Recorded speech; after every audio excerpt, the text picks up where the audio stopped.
총선 전에 이제 그 현실적으로 나올 만한 판결이라고 한다면은 선거법 위반 네. 그거 한 가지가 나올 수 있을 거다라고 얘기해 주셨고 그리고 지금 이제 위증교사 같은 경우는 아직 병합 여부가 결정이 안 돼 있죠. 병합될 가능성이 많아 보여요. 아 많아 보입니까? 네네. 네. 그럼 이 두 가지를 놓고 봤었을 때 어떻게 보면 총선 전에 이 지금 사법부가 움직이고 있는 그 모양새를 보면은 굉장히 좀 민주당한테 유리한 결과가 나올 거다라고 하는 지금 걱정이 있는데 이런 맥락에서 오늘 저희가 좀 살펴봐야 되는 게 결국에 이제 2월달에 있을 법원의 인사 네네. 그 인사를 권한대행 체제로 하기로 결정을 했단 말이에요. 네네. 요거는 좀 어떻게 보셨나요? 그러니까 전 조금 음. 답답하다라고 생각을 하는 게 대통령이 대법원장이 지금 얼마나 중요한데 왜 이렇게 그 선택을 못 하고 계신지. 그러니까요. 저는 그게 좀 납득이 가지가 않고요. 그 다음에 지금 입장에서는 법관의 인사는 대개 2월 말에 있어요. 그렇죠. 그게 네. 이제 일반적인 법관. 그런데 일반적인 법관 전에 하는 인사가 있어요. 그게 누구냐면 법원장이거든요. 법원장. 그런데 김명수 대법원장이 뭘 만들어놨냐면은 법원장 후보 추천제라고 하는 걸 만들어놨어요. 후보 추천제네. 그러니까 옛날에는 시스템이 어떻게 돼 있었냐면요. 그냥 사법시험 붙어가지고 판사가 딱 되면 쭉쭉쭉쭉 올라가서 그냥 부장판사까지는 웬만큼 돼요. 네. 그런데 이제 고등법원의 부장판사는 그 행정부 직급으로 치면 차관급이거든요. 고등법원 부장판사는 그 검찰로 치면 검사장급이라고요. 그래서 고등부장이 되면 아, 저 사람 판사로서 능력 인정받았다. 네. 이렇게 되고 고등부장 그 풀 안에서 법원장 임명되고 법원장 된 다음에 대법관 되고 그렇게 된단 말이죠. 네네네. 근데 그 김명수 그 대법원장이 그런 시스템을 다 망가뜨려 버렸어요. 그래가지고 실력 있는 판사들이 사실은 뭐 이렇게 로펌으로 많이 나갔고 실력 있는 판사들이 재판도 제대로 안 해요. 옛날 같은 경우에는 고등법원 부장판사 승진하고 싶어가지고 진짜로 그 똑똑한 사람들이 고3 때보다도 더 공부 열심히 한다고 일 열심히 한다고 막 그랬었는데 지금은 오히려 그렇게 어려운 자리 안 가려고 하더라고요. 제 후배들도 야, 저 정도 되면 대법관감 아니냐?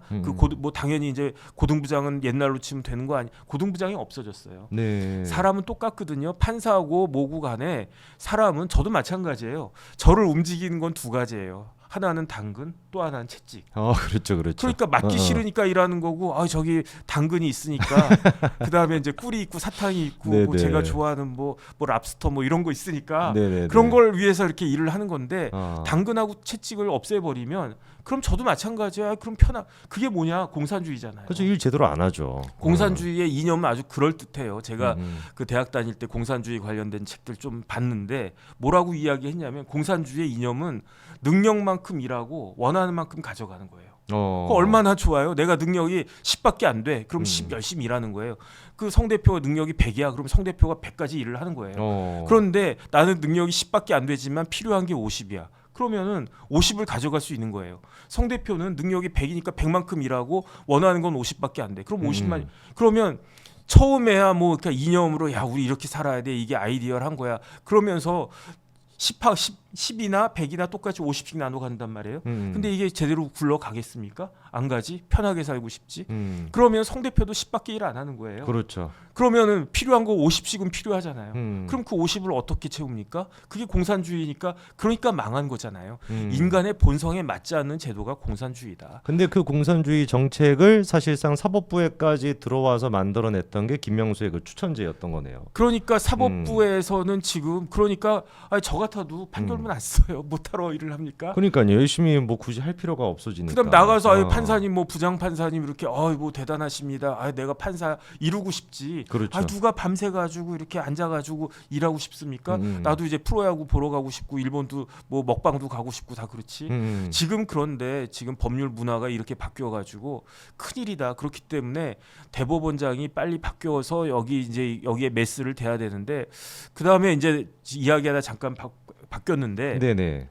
2월 말에 그 일반 뭐 부장판사 이하 그 법관 인사가 있는데 그 전에 뭐가 있냐면 그 법원장 인사가 있어요.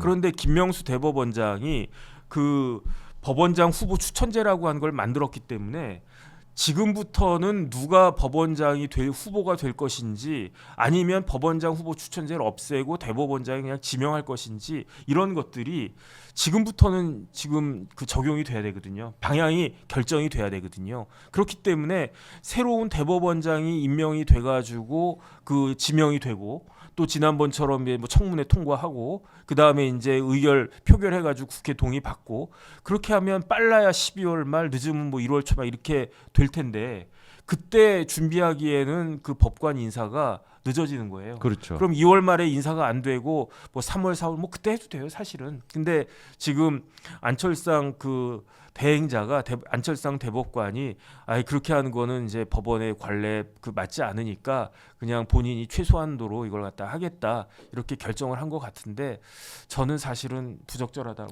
봅니다. 이게 사실 대법원장이 갖고 있는 가장 중요한 권한이라고 할 수 있는 게 인사권이잖아요. 그렇죠. 1년에 딱 한 번 있는 건데 네네. 그거에 대해 가지고 권한 대행이 한다라는 게 약간 저는 좀 의아하더라고요. 그 다음에 우리는 네. 봤잖아요. 네. 법관 한 명의 힘이 얼마나 큰지. 그러니까요. 그러니까 민주당에서는 입에 그냥 거의 귀에 못이 박히도록 거의 중독되다시피 부르짖은 게 뭐였습니까? 검찰 독재.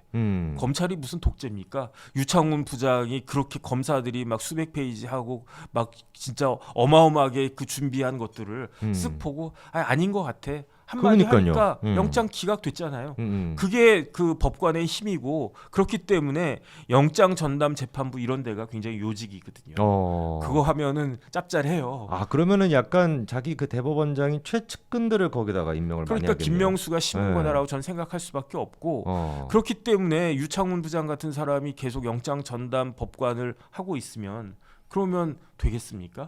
그런데 그 영장 전담 법관이 유창훈만 있겠습니까? 제가 봤을 때는 이거는 좀 문제가 있다라고 저는 생각을 하는데 아니 대통령이 검찰총장까지 하시고 그랬기 때문에 이런 부분들을 판사 출신 아니라고 하더라도 굉장히 잘 아실 텐데 조금 그 서두를 일이었는데 이거를 왜 자꾸 이렇게 지지부진하게 하고 있는 건가. 그래서 어쨌든 내년 2월 인사는 새로운 대법원장이 하는 게 100% 맞다라고 저는 개인적으로 생각을 해요. 그런데 그렇게 하지 않는다라고 하니까 또 이렇게 좀 뭐 마땅치 않다. 저 개인적으로는 뭐 저는 그런 생각이 듭니다. 근데 약간 윤석열 대통령 입장에서도 이게 좀 임명하기가 조금 껄끄러울 수 있는 게 누구를 임명하든지 간에 전부 다 지금 민주당에서는 뭐 누가 오든지 간에 다 우리는 낙마시킬 거다. 약간 이런 지금 태세다 보니까 좀 약간 내정하거나 이런 것도 좀 무리가 있지 않았을까요? 아니죠. 제가 봤을 때는 현직 대법관 중에서 임명을 하면 민주당에서 낙마시키기가 어렵죠. 이미 대법관인 사람을 임명시키면은 왜냐하면 장관은 대통령이 그냥 임명하면 돼요. 인사청문회 거쳐도 아무리 반대해도 얘가 예컨대 제가 대통령이었다면 성재준 대표하고 친해요. 그럼 뭐 문화부 장관 시키지 뭐 해서 막 반대해. 막 이 사람 막 생긴 것도 이상하고 그러니까 안 된다 막 반대를 해도 뭐 나보다 잘생겼네 그러면서 임명을 하면 돼요. 대법관은 아니에요. 대법관은 국회에서 동의를 안 해주면 대법관도 장관급이기는 하지만 대법관은 장관보다 그런 면에선 더 중요한 자리예요. 그러니까 대법관은 국회 동의가 없으면은 임명이 못 된단 말이죠. 대법원장은 똑같아요. 그러면 예컨대 뭐 오석준 대법관이라고 있고 여러 대법관들 계신데 오석준 대법관 그때는 임명 동의했잖아요. 근데 그 사이에 뭐 바뀐 게 있습니까? 뭐 오석준 대법관이 그 사이에 변호사 해가지고 뭐 뒤로 돈을 받았겠습니까? 뭘 했겠습니까? 그냥 열심히 대법관 하고 계실 텐데 그런 분 다시 한번 이분을 대법원장으로 한번 모셔보자라고 했는데 무슨 명분으로 대법원장을 그 낙마를 시킵니까? 그러니까요. 그 다음에 이게 그 국회가 그 월권을 한 거예요. 우리나라는 3권 분립이지 않습니까? 입법부, 사법부, 행정부가 동격이라고요. 그러니까 대법원장보다 국회가 높기 때문에 대법원장에 대해서 동의하는 게 아니고 대통령이 대법원장보다 높기 때문에 대통령이 그 대법원장을 지명하는 게 아니에요. 행정수반으로서 입법부로서 사법부로서는 동격인데 그런데 누군가는 대법원장을 지명해야 되니까 뭐 대법원장 선거제 할 수도 있죠. 하지만 우리나라 헌법은 그래도 대통령이 임명을 해야지. 그 대통령이 임명했다고 그래가지고 그 대법원장이 국무총리처럼 대통령 부하입니까? 아니거든요. 마찬가지로 웬만하면 동의를 해주라고 하는 게 헌법의 정신이거든요. 그렇죠. 이거는 저게 있을 수 없는 일을 그 민주당이 자기들이 입법 독재예요. 그러니까 그래서 그거 한번 했단 말이에요. 근데 예컨대 12월에 뭐 현직 대법관, 전직 대법관 중엔 또 나가서 또 이제 돈 버셨다고 해가지고 뭐 흠이 생길 수도 있으니까 예컨대 지금 현직 대법관 중에 한 명을 그 지명을 했는데 거기에 대해서 또 그 비토를 하고 또 동의를 낙마를 시킨다. 그러면 내년 총선에서 굉장히 민주당한테 안 좋은 이미지를 줄 거기 때문에 그렇기 때문에 제 생각에는 그 현직 대법관 중에 한 분 다 좋은 분들이니까 그 뭐 지명하면 제일 무난하지 않겠나 저는 그 생각을 하는데. 근데 약간 지금 분위기로 봤었을 때는 어떻게 해서든지 간에 낙마를 계속 시켜가지고 결국에는 지금 이제 또 문제가 되고 있는 사람이 김선수라고 하는 사람도 있잖아요. 네네. 이 체제까지 가려고 하는 거 아니냐 이런 지적도 좀 나오잖아요. 그러니까 네. 아니 그런데 그 전에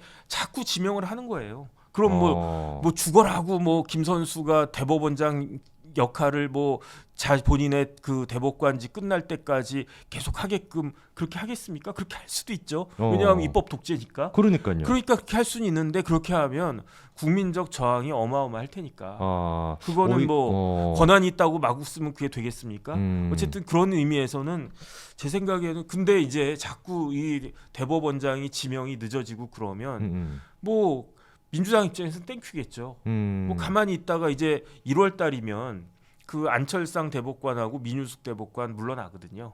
그러면 그 다음 대법관이 3명인데 그 제가 보니까 대법원장 그 대행 선임 대법관을 나이 순으로 뽑아요. 그러니까 제일 최우선 순위는 뭐냐면 누가 먼저 됐느냐.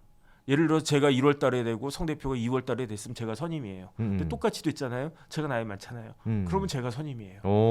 그런 식으로 하니까 이제 그 김선수 대법관이 이동원 대법관이나 그다음에 노 대법관보다 노정희 대법관보다 나이가 많기 때문에 똑같은 날 임용됐어도 김선수 대법관이 대법원장 직무대행을 한다 이렇게 되는데 아니 그런 일이 벌어지도록 왜 자꾸 그 판을 깔아주는지. 그러니까.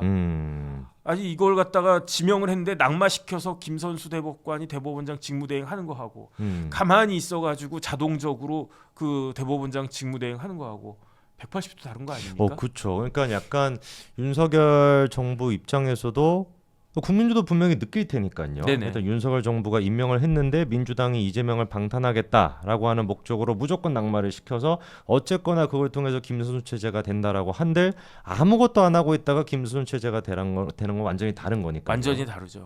그다음에 더군다나 내년 4월에 총선이 있는데 그렇죠. 그 총선은 결국은 이미지 싸움 아니겠습니까? 그런데 그쵸. 민주당이 막 저런 식으로 입법 독재한다 자꾸 그렇게 하면 그러면 제가 봤을 때 상당히 부담이 될 것이다라고 저는 예측을 하는데 그래서 그런 의미에서라도 저희 대통령이 뭐 이런저런 생각이 많으시겠지만 저는 뭐 누가 됐든지 간에 빨리 좋은 분 지명하시면 그게 필요하다 저는 그 생각이 들어요. 변호사님 그러면 아까 전에 그 얘기해 주셨을 때 위중교사 문제 같은 경우는 병합이 안 될 가능성이 높다라고 병합이 될 가능성이 높다라고 얘기해 주셨고 그다음에 이제 선거법 위반 같은 경우는 그러면 좀 어떻게 보세요? 이게 그 한 100만 원 이상은 나올까요? 아니면 뭐 한 80만 원, 90만 원? 그래서 뭐 저는 그 예방 주사라고 하는 게 다른 게 아니고 강서구청장이 예방 주사가 아니고 저 개인적인 생각으로는 유창훈이 예방 주사예요. 저는 설마 했어요. 아무래도 양심이 있지. 부장판사 시기나 되는 사람이 저런 식으로 영장을 기각을 해? 논리도 없어요. 그렇죠. 법적으로 맞지도 않아요. 제가 봤을 때 법적으로 맞지도 않아요. 위증교사 혐의가 소명된 것으로 보인다라고 했어요. 그렇죠. 소명됐다라고 했죠. 백현동도 상당한 의심이 든다라고 했으니까 소명이 됐다는 이야기예요. 그렇죠. 그런데 쌍방울도 제가 봤을 때 증거가 차고 넘치는구만. 어떻게 쌍방울을 믿지 못하겠는가. 근데 쌍방울을 믿지 못하겠다라고 생각을 안 했을 거라고 저는 생각을 하는데 그럼에도 불구하고 쌍방울 운운한 거는 쌍방울이라도 이게 그 의심이 든다라고 이야기를 해야 그래야 중에 한 가지라도. 아니 그 다음에 직접 증거가 없는 거하고 구속영장 발부하고 무슨 상관이 있습니까? 증거를 인멸할 염려가 있으면은 영장 발부하라고 형사소송법이 되어 있고 직접 증거가 있는지 없는지 여부를 따지라고 안 했단 말이에요. 그러니까 전 진짜 깜짝 놀랐고요. 야, 우리나라 법원이 이렇게까지 돼 있구나. 그러니까 유창훈 같은 판사가 있을 수 있는 거구나. 그렇다라고 하면 공직선거법은 저는 강규태 부장도 똑같은 종류라고 생각을 해요. 왜 그러느냐? 부장이 근데 변호사님 법조계에서 제가 얘기 들어봤을 때 되게 좀 강단 있는 분이다 뭐 이런 얘기도 있던데. 강단 있는 사람이 법을 위반하고 있습니까? 법을 위반하고 있다. 법을 위반하고 있잖아요. 공직선거법 6개월 만에 끝내도록 되어 있는데. 그렇죠. 이게 9월 8일인가 기소됐다고요. 지금 14개월째 다 되고 있어요. 원래 공직선거법 재판은요 1년 내에 대법원까지 다 끝내야 돼요. 무슨 누가 그런 이야기 합니까? 저는 그렇기 때문에 강규태 부장 되게 위험한 사람이라고 보고요. 위험한 사람이다. 아니, 왜냐하면 한두 달은 늦을 수 있어요. 그 막말로 이렇게 양보해가지고 서너 달 늦을 수 있어요. 6개월 내에 끝내야 되는데 이게 대통령 후보고 이게 굉장히 파장이 큰 거니까 내가 고민을 많이 해야 되겠다. 그래서 원래 6개월 내에 끝내야 되지만 7개월, 8개월, 9개월, 10개월까지는 어찌어찌 되는데 지금 이러다가 20개월 되지 않겠습니까? 그러니까요. 기세로 보면. 그런데 제가 찾아보니까 그 강 부장이 내년 2월에 인사이동 대상이에요. 아 진짜요? 네. 그러면 저는 어떤 생각이 드냐면 지금까지 그 판결을 재판을 이렇게 질질 끄는 거는 의도가 있는 거 아닌가라고 의심할 수밖에 없어요. 왜냐하면 유창훈 부장의 예방 주사를 제가 맞았기 때문에. 네네네. 저는 판사들은 양심적이고 그래도 법대로 판결하겠지라고 생각을 했는데 네. 유창훈 부장의 영장 기각에 대해서는 저거는 법관으로서 양심이 있다라고 저는 생각을 못해요. 그러니까 유창훈 부장 말고 또 다른 사람들도 저렇게 할 수가 있겠구나. 그럼 당장 나와 있는 게 누굽니까? 강 부장이잖아요. 네네. 강 부장이 제대로 된 사람이었으면 벌써 1심 판결 내야죠. 그러니까 6개월 내에 끝냈어야 되는 게 원칙인 건데. 그런데 이게 그 판결이 이렇게 재판이 지연되고 지연된 거 누구한테 유리한 겁니까? 이재명한테 유리하죠. 이재명한테 유리한 거잖아요. 그러면은 과정에서 이재명한테 유리하게 지금 재판을 진행하고 앉아 있는데 네. 아니 6개월 만에 끝내야 되잖아요. 그런데 강 부장이 재판 어떻게 하고 있습니까? 한 달에 2번 하고 있어요. 꼴랑 2번 하고 있어요. 그렇게 하니까 재판이 이렇게 늦어지지. 그렇죠. 그럴 거 한 달에 한 번만 하세요. 뭐 1년에 한 번 하든지. 그다음 그게 뭐 어렵습니까? 네네. 김문기를 알았다 몰랐다 그거를 뭐 더 이상 뭐 증거가 필요합니까? 그러니까요. 백현동에서 국토부가 협박했는지 안 했는지 그거 다 나와 있는 거 아닙니까? 그러니까요. 그 뭐가 어려워요? 그래서 저는 제일 지금 이거는 여당에서 그럴지 안 그럴지 모르지만 분명 이건 각오하고 있어야 돼요. 강규태 부장이 내년 2월에 제 생각에는 무죄 때릴 수도 있어요. 와, 그냥 뭐 80만 원, 90만 원 수준이 아니라 무죄까지. 저는 그런 것도 각오해야 된다고 생각을 해요. 아니 유창훈이 영장 기각하는 거하고 강규태가 그 이재명 공직선거법 무죄 때리는 거하고 어느 게 더 이상합니까? 사실상 거의 뭐 똑같은 논리 제가 수준이죠. 똑같아요. 그렇게 이상한 결정, 이상한 판결이 나올 수도 있다. 그런데 제가 듣기로는 이제 백현동 재판이 이제 두 가지잖아요. 네네. 하나는 그 김문기 전 처장 안타깝게 돌아가신 그분을 안다 모른다 가지고 지금 14개월 끌었고요. 네네. 백현동은 그 국토부 이제 협박 공문 운운한 거는 이제부터 시작을 한다. 그러니까 네. 그 많은 사람들이 생각을 하기를 그 강 부장이 판결 선고 안 하고 그냥 후임자한테 물려주고 떠날 거다라고 예상들을 해요. 2월달에 또 그 인사 이동이 있으니까. 네네. 저는 차라리 그러면 그나마 중립적이다라고 생각을 하는데 그럴 가능성이 높다라고는 생각을 하는데 예방 주사 맞았잖아요. 유창훈 그러니까 이거는 각오는 하고 있어야 된다. 그래서 그 경우의 수가 한 5가지가 있어요. 무죄를 때린다. 80만 원, 90만 원 때린다. 네. 100만 원, 200만 원, 300만 원 때린다. 네네. 구속한다. 그다음에 그냥 그 뭉개고 있다가 그냥 넘겨준다. 5가지 경우의 수가 있는데 저는 강 부장이 그렇게 하기 싫으면 결론 내리지 말고 가고 그다음에 이럴 가능성은 없겠죠. 예컨대 반대 결과가 나오면 어떨까? 구속을 시키는 경우. 그렇죠. 그러면 민주당이 내년에 총선할 수 있겠습니까? 못해요. 못하죠. 저는 그렇게 생각을 하고 지금 만약에 넉놓고 있다가 여당이 넉놓고 있다가 강규태 부장이 무죄를 딱 때려. 그럼 내년에 국민의힘 선거할 수 있습니까? 총선? 못하죠. 제가 봤을 때 못한다고요. 영장 기각 나도 전할린데. 지금이라도 저는 그 여당에서 강규태 부장이 지금 계속 재판을 이딴 식으로 이상하게 하고 있으니까 말도 안 되게 무죄 때릴 수 있는데 이거는 무죄가 확정된 거 아니고 항소심 대법원에서 반드시 유죄가 나올 거다라고 미리부터 지금 선전을 해야 돼요. 여론전을 미리 좀 해놔야 된다. 저는 그렇게 해야 된다고 생각을 하고요. 그 다음에 그런 식으로 하는지 안 하는지, 그 다음 판결문 쓰면 똑바로 써라. 근거를 대라, 이유를 대라. 그냥 내가 보기에는 무죄다 이렇게 쓰지 말고, 뭐 800자 이렇게 쓰지 말고, 만약에 왜 무죄인지에 대해서 시시콜콜하게 잘 써라. 그러면 그걸 갖다가 저 같은 같은 사람들이 분석하지 않겠습니까? 그렇죠. 이건 이게 틀렸고 이게 말이 되냐 이렇게 나가야지. 넋놓고 있다가 제가 비유 든 것처럼 가만히 있는 건 뭐랑 똑같냐면요. 이제 영하 날씨 될 텐데 문 열어놓고 그냥 팬티만 입고 난닝구도 안 입고 러닝 셔츠도 안 입고 자다가 감기 걸려가지고 열 펄펄 끓어가지고 그러니까 고생하는 것과 뭐가 다르겠는가? 얼어 죽는 거죠, 진짜로. 저는 그런 생각합니다. 야, 그러니까 지금 변호사님 얘기해 주신 것처럼 사실상 유창훈이가 지금 그 강 부장이 할 수 있는 카드가 네네. 저희가 봤었을 때는 안 좋은 결과밖에 거의 없을 것 같아요. 8, 90만 원 정도 벌금 선고하는 것도 저희한테는 치명적일 수도 있고. 제가요 네. 변호사를 뭐 여기저기서 많이 했는데 네네. 삼성에서 변호사했잖아요. 네네. 제가 삼성화재 소속이었거든요. 삼성화재는 창사 이래 한 번도 순이익이 안 난 적이 없는 회사예요. 그러니까 매년 꾸준하게 엄청난 이익을 보는 아주 좋은 회사인데 네네. 그런데 사장님은 맨날 뭐라고 그러냐면 우리 위기다. 우리 위기다. 우리 허리띠 졸라매야 된다. 네네네. 이면지 써야 된다. 그랬다고요. 네네. 지금 일반 기업도 최악의 상황을 상정하고 대비하고 플랜 A, 플랜 B, 플랜 C를 갖다가 만들어 놓고 있는데 제가 봤을 때 저는 검찰 욕해요. 왜 욕을 하냐면 도대체 일을 왜 저딴 식으로 하냐. 아니 저는 유창훈 부장이 그 영장을 기각시킨 것도 저는 충격을 받았는데 네네. 그 다음에 이제 정신 차리고 나서 곰곰이 생각을 해보니까 또 충격을 받았어요.